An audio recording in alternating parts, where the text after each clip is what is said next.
Baie welkom aan julle almal vanaand. Ek gaan 'n bietjie vra, wie sit nou wat al die derde aand dit bywoon? Wie van julle het nog elke aand gekom? Daar is hy. Wie van julle het vanaand vir die eerste keer gekom? Daar is hy, bly. Cornelis so mooi gesê, bring nog 'n maatjie saam.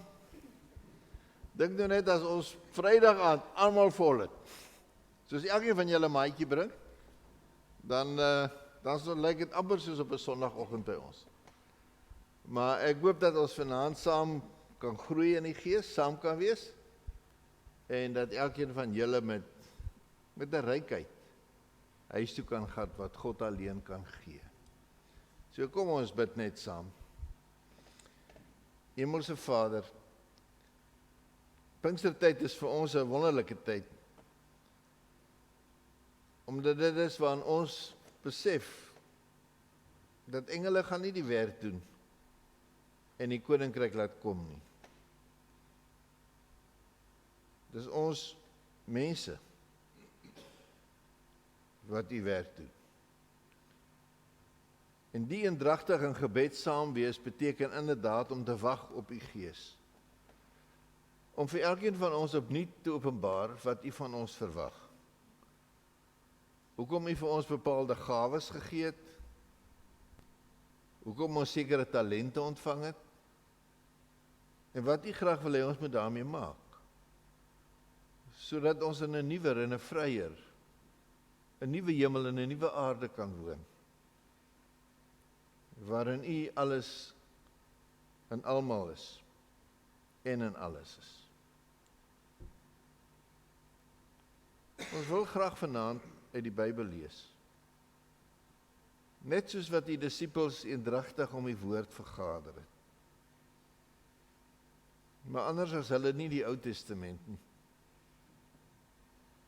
Want ons het die getuienis van die Nuwe Testament. Dat u lewe. En dat die Gees in ons werk. Kom werk dan in ons, o Gees van God. Amen. Kom ons sing saam, voor ons uit die Bybel lees.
O, julle kan maar gou gaan sit, ja.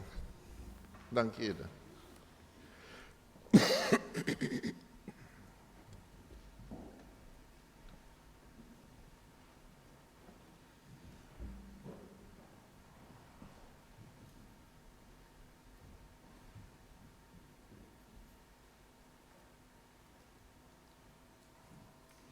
Ons gaan saam lees uit Romeine 8 vanaf vers 18. Voor ons dit lees, net miskien so ietsie vinnig oor die boek Romeine. Dit is heel waarskynlik die eerste vaste formulering van die Christelike geloof in sy volledigheid wat ons het. Dit maak in ons denke en die manier waarop ons werk van Paulus ons grootste teoloog. Jy moet onthou dat die evangelies was nog nie geskryf toe Paulus sy briewe geskryf het nie. En soos wat Paulus geleef en gewerk het, het hy gegroei in sy formulerings van die evangelie. Wie was Jesus, wat het hy kom doen? En die boek Romeine is heel waarskynlik 'n samevatting en die mees konkrete samevatting van wat dit beteken om 'n gelowige te wees en om in God te glo.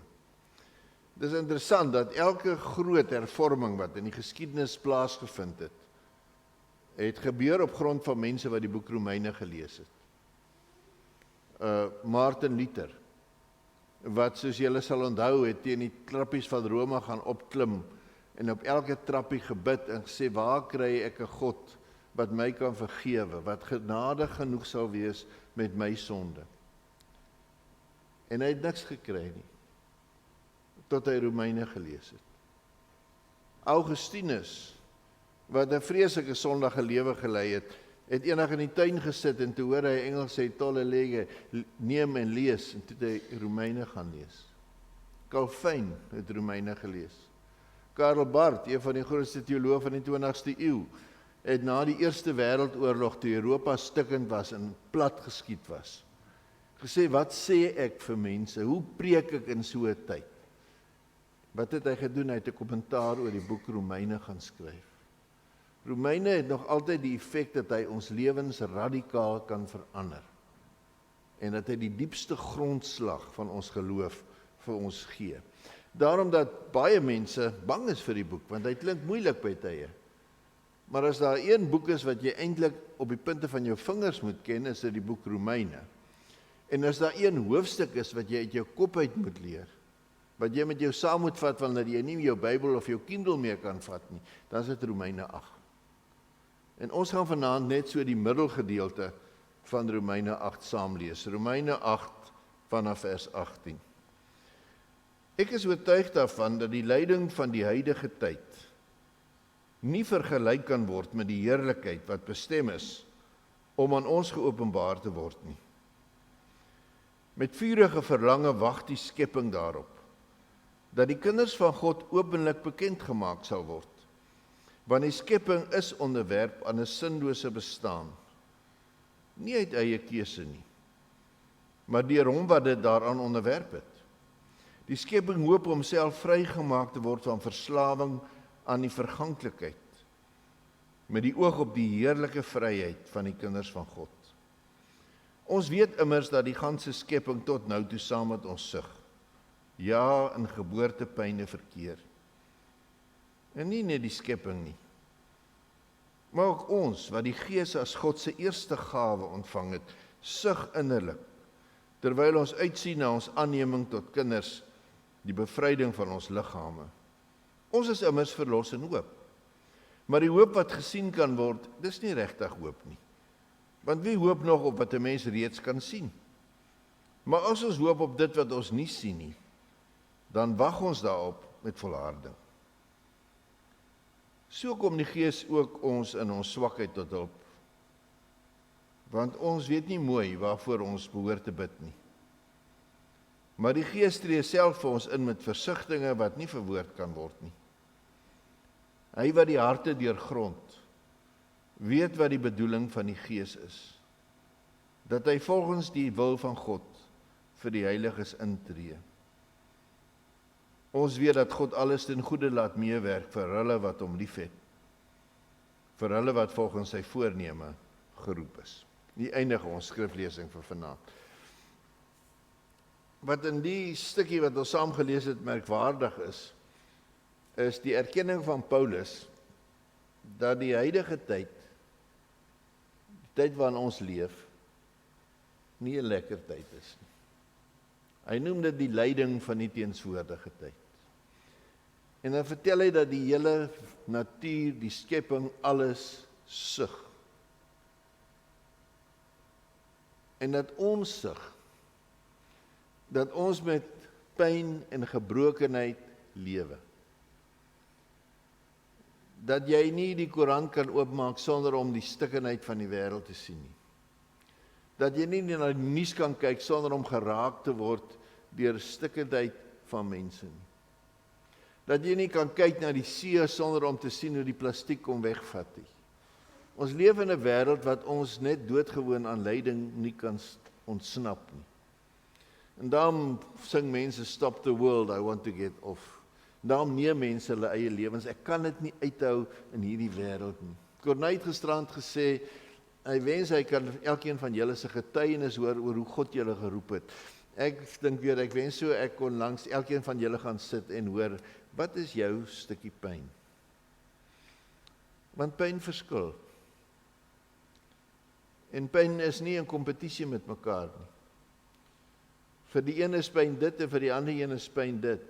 Maar ons almal, het iemand so mooi gesê, sit langs 'n swembad vol trane. Ons almal huil oor baie goed. Vandat ons klein is. Party van ons sal kla oor hoe ons groot geword het. En ons sal met leedwaak van ons kinders vertel hoe swaar ons groot geword het. Party van ons sal vertel watter vreeslike lewe ons gelei het en hoe ons lewe verwoes het deur te rook of te drink en nou het ons die gevolge daarvan met kanker en longontsteking en al sulke goed. Party van ons sal sê ek wou so graag studeer het, maar daar was nie geld nie. Ons sal verskillende goed vertel, maar elkeen van ons sit met 'n stuk pyn wat soos 'n doring in ons vlees ons voortdurend steek, in ons drome by ons is, in ons nagmerries by ons is. En eintlik 'n soort van pyn wat ons met bitter min mense deel. Want hoe kan ek dit waag om my seerste seer vir mense om my te wys? En dit maak dat ons in die kerk dikwels dit ook nie reg kry nie. Dat ons ons toesluit van ons diepste seer, want ons dink dat die Bybel sê vir ons, maar in Christus moet jy gelukkig wees. Ons hoor Paulus sê, wees altyd deurbly. En ons as Christen het geleer om hierdie Colgate smile op te sit en te maak asof ons nie stikkend is nie, of ons nie sondig is nie, of ons heeltemal oukei is. Want in Christus is ons mos volkome heel gemaak. Niks is verder van die waarheid as dit nie. Die Bybel is vol van pyn. Dit begin al met Adam en Eva wat die paradys verloor.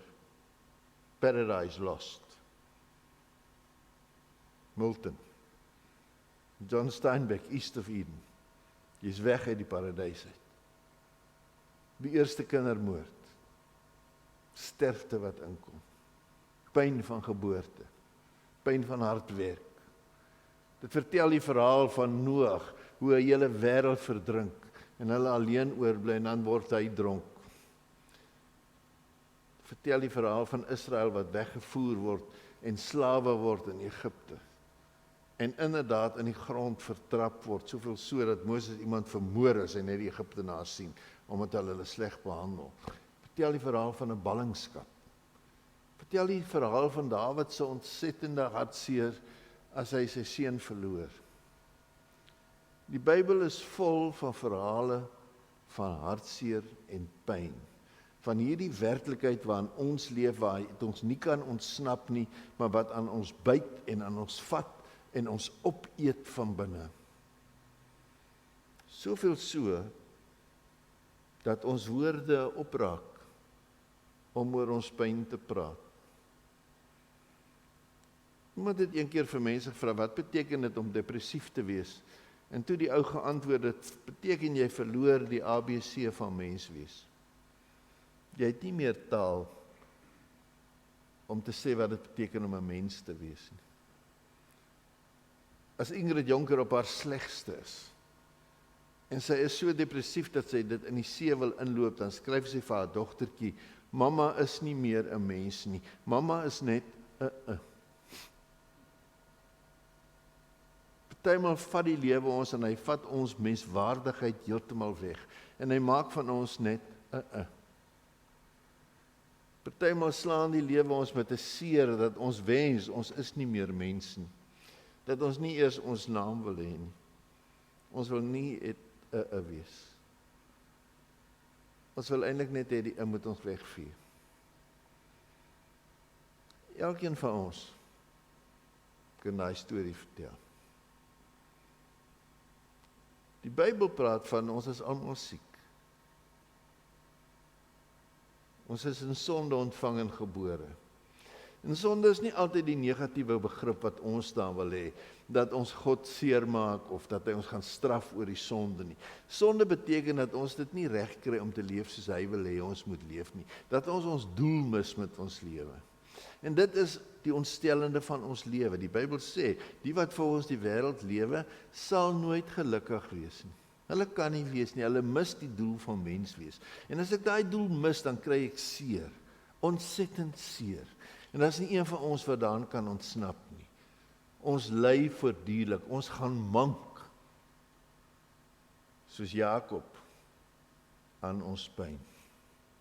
En die kerk is by uitstek die gemeenskap waar ons oor ons pyn kan praat en waar ons kan huil en vertroos kan word. Want wat is die verrassende van die Bybel? Dis nie net dat die aarde sug nie. Dis nie net dat ek en jy voortdurend huil oor baie goed in ons lewens nie. Die Heilige Gees sug. God sug. Dis hoekom hy sy seun stuur. Want God kon nie sien dat hierdie wêreld moet aanhou op die manier waarop hy aanhou nie. Dat die wêreld homself tot vernietiging dryf nie. Dat ons mekaar uitwis nie. En hy wil met 'n nuwe wêreld begin. Morning is breaking like a first morning. 'n Wêreld waarin die leeu en die lam by mekaar kan lê. En die seentjie en die slang kan saam speel. En 'n klein kindjie die leeu kan aandryf. Dit is wat Pinkster beteken. Dit is die begin van 'n nuwe wêreld. En wat sê hy? God het aan ons die eerste, die gawe van die Gees gegee. En die hele skepping wag dat ons as gelowiges die pyn van die wêreld sal verlig. Staan in Romeine, julle kan dit weer gaan lees.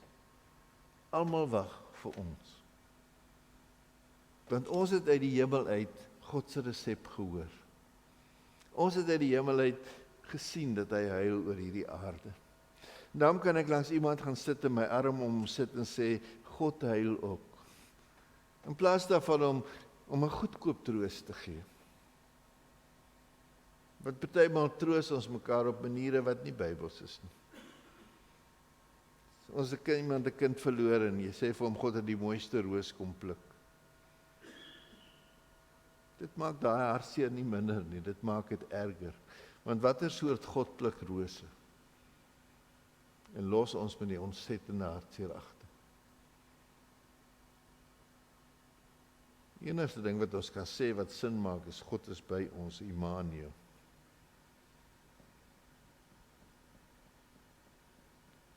God maak ons gesond. Hoe? Wanneer ek en jy sit en ons het nie woorde oor nie, sê die Bybel. As ons in ons swakheid sit, dan kom die Gees ons tot hulp. Maar wat maak die Gees met ons? Die Gees ignoreer nie ons pyn nie. Die Gees sê vir God wat ons nie kan sê nie. Dis my die wonderlikste ding, wanneer my woorde opdraag, wanneer ek nie meer woorde het om vir God te sê hoe stikkend ek is nie, wanneer my mens weer so in flarde is, dan lees die Gees my onuitspreeklike gedagtes, my onverwoorde gedagtes. En hy vertel vir God die Vader, daai kind van jou, dit gaan met hom aan. Dis wat met in sy lewe gebeur. Hy kan nie meer nie. Hy weet nie hoe nie. Ons onuitspreeklike sugte sug hy na. En hy lees ons. Hy wat die harte deurgrond weet wat die bedoeling van die Gees is, dat hy vir die heiliges intree. Dis die wonder van Pinkster. As hulle vir Jesus vra wat het hy op aarde kom doen, dan sê hy, ek het nie vir die gesondes gekom nie. Ek het vir die gekom wat siek is. Ek wil hulle genees. Die kerk het nie gesonde mense nie. Ons is almal siek. Dis wat ons bedoel as ons sê ons is sondaars. En elkeen van ons het 'n storie oor wat het ons siek gemaak. Hoe kom ons wat ons is? Ons het elkeen hy swembad vol trane, wat ons beïnvloed in ons lewens. En wat kom die Heilige Gees doen? Hy kom daai swembad oopmaak. En daarom as ons in die Bybel oor bekeringsverhale lees, dan bars mense gewoonlik in trane uit, as daai wonderlike ding gebeur, die damwal breek, die water stroom. Dis die kerk, is die plek waar die water stroom. Want as jy die damwal breek en dit kan uitkom, dan hoor jy dat God jou hoor. Dan is dit uit. Ons noem dit bely. Wanneer ek kan bely wat met my gebeur.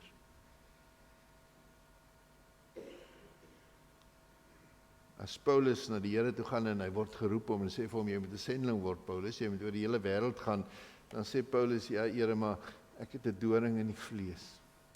Ek kan nie eintlik die werk doen nie. Dan sê hy, maar my genade is vir jou genoeg, Paulus.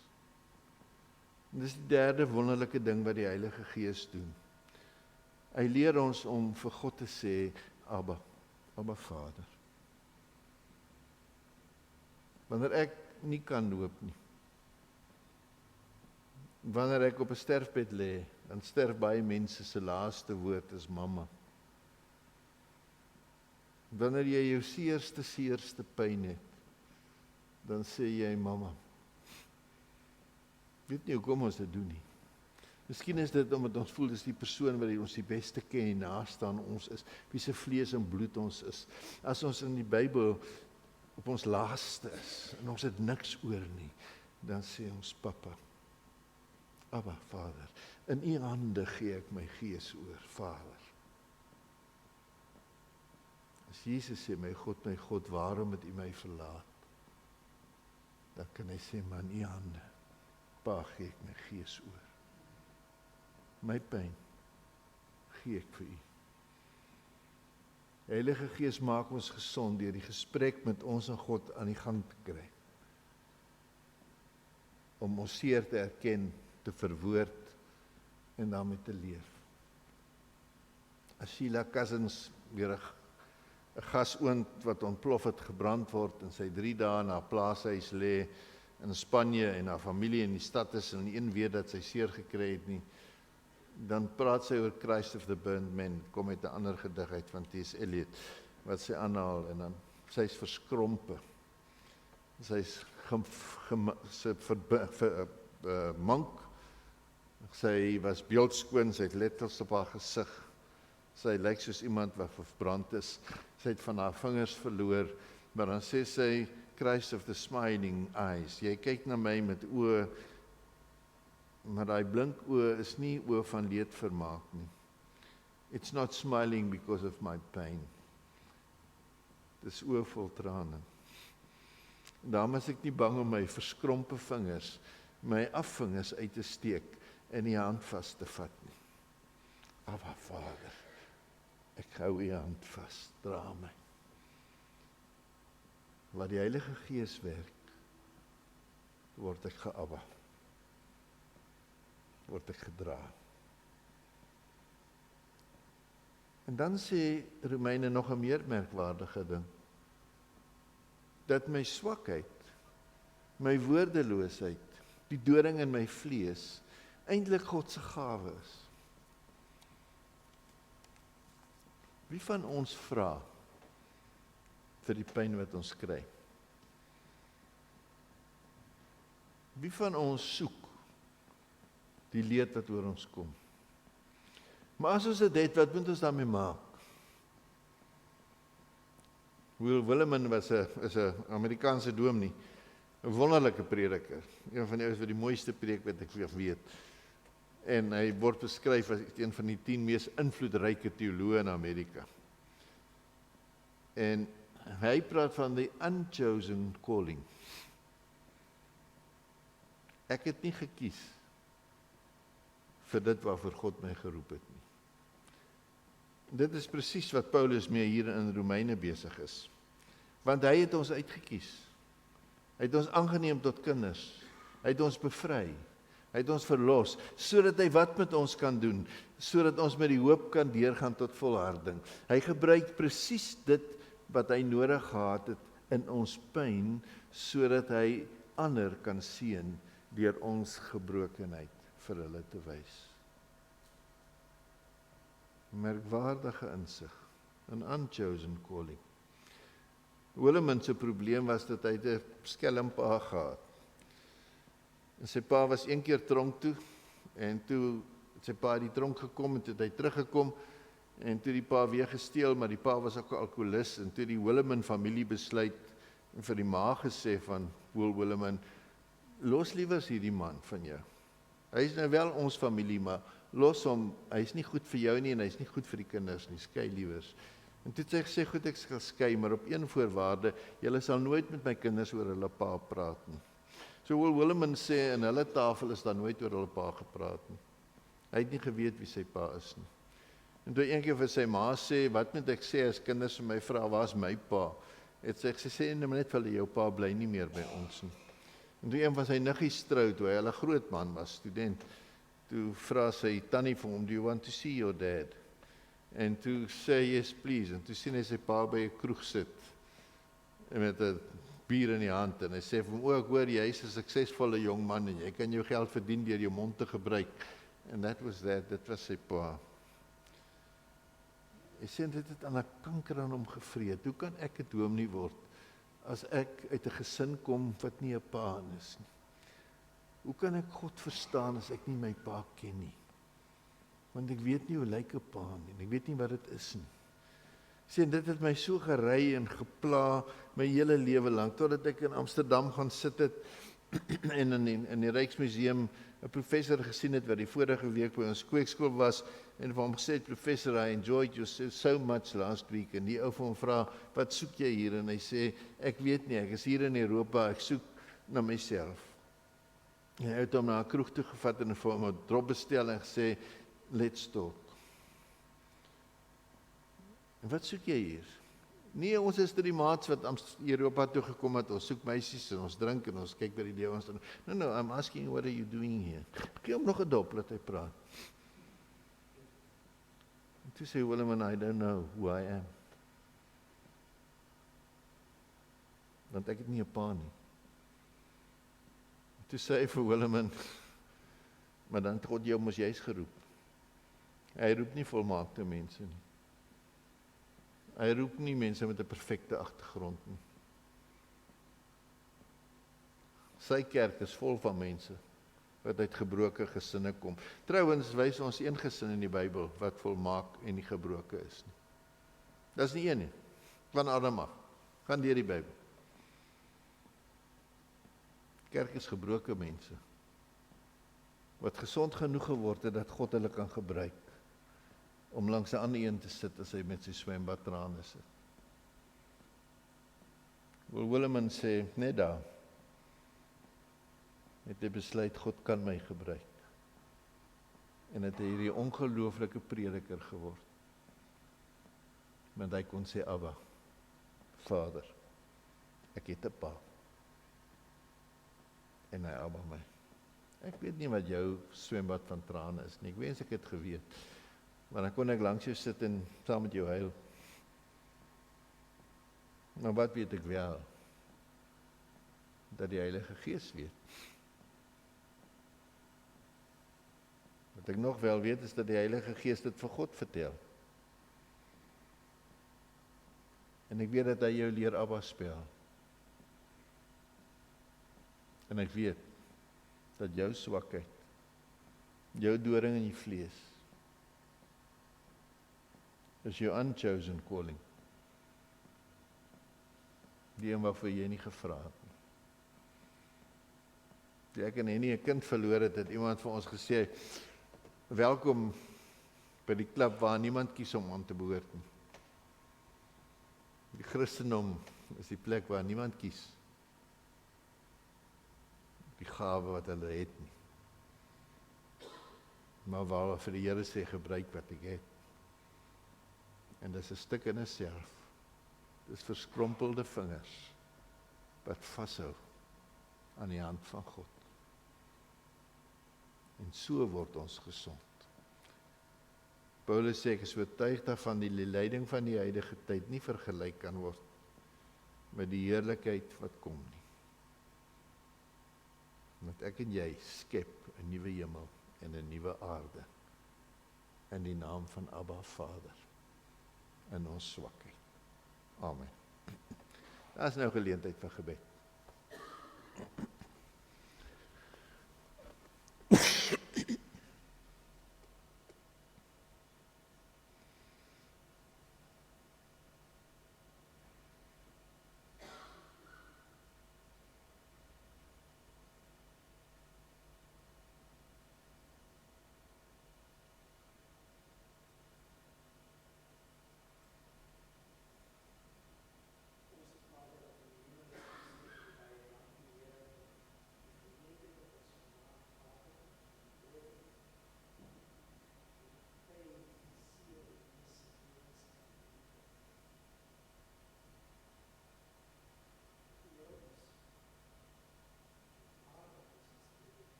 Hemelse Vader, ons stiltes is ook woorde. Is ook ons gebede. Want ons het dalk net nie die taal om ons weerloosheid te wys nie. Of ons is te verleë om oor ons seer te praat. Maar dankie dat U ons hoor, ook in die onsebare en in die diepsig. Dankie dat U die Here is, wat pyn verstaan, wat saamhuil en saam met ons opstaan. Dankie dat U ons God is. Amen. Wat is die uitstaande kenmerk van die Christen in die eerste eeu? As Paulus en Silas in die tronk sit, wat doen hulle? Hulle sing. As die eerste Christene vir die leeu's gegooi word en die arena beklei, dan sing hulle lofliedere. Christene sal nie toelaat dat die pyn van die huidige, die heerlikheid van die toekomstige van ons steel nie. Ons sal sing, al bly dit donker. So kom ons sing.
'n boek geskryf, What I Envy in Other Religions. Sy moes by haar universiteit godsdienstwetenskap gee. As daar een ding is wat ek van die Jode begeer, is dit wanneer hulle gaan bid by die Wailing Wall, by die muur, en die enigste oorblywende muur van die tempelgrens. As dit met hulle sleg gaan soos nou met die oorlog, sal jy sien by die Wailing Wall staan daar honderde Joodse mans en hulle bid, hulle huil oor die tempel wat verby is en Israel wat nie onafhanklik is nie. 'n hele klomp goed. En hulle druk hulle gebede in die muur in, want die Here sal dit ergens lees. Maar as hulle omdraai van daai muur af, dan hak hulle by mekaar in en dan dans hulle van die muur af weg. Dis gelowiges. Ons kom staan by die muur en ons druk ons gebedjies in. Maar as ons hier uitgaan, dan hak ons in by mekaar. En dan dans ons die wêreld in. En as ons na iemand toe gaan vanmôre, anders hoekom hou ons Pinkster, wat jy weet, wat sit met 'n swembad vol trane? Laaste ding wat hy wil hoor is dat jy vir hom preek. Ga sit en bel. Die dosent van my is, 'n vrou is dood, toe sit hy met 5 klein kindertjies. En omdat hy ook 'n dominee was daar baie van sy studente en ander dominees het hom almal gebel en vir hom gesê, Henny, kan ons vir jou kom bid, Henny, kan ons dit vir jou doen, Henny, die Here is met jou, die Here weet wat hy doen. En sê, hulle het almal vir hom troos gehad. En sy buurman het net tot by die voorhekkie gekom. En net vir ons sê, Here, Henny, ek weet nie wat om vir jou te sê nie. En nie verder nie. En sê, dit was die grootste troos. Ek het ook nie woorde nie. So al dansende, sonder woorde, ingehak by mekaar, stap ons die toekoms in. Met God se genade by ons almal. Amen.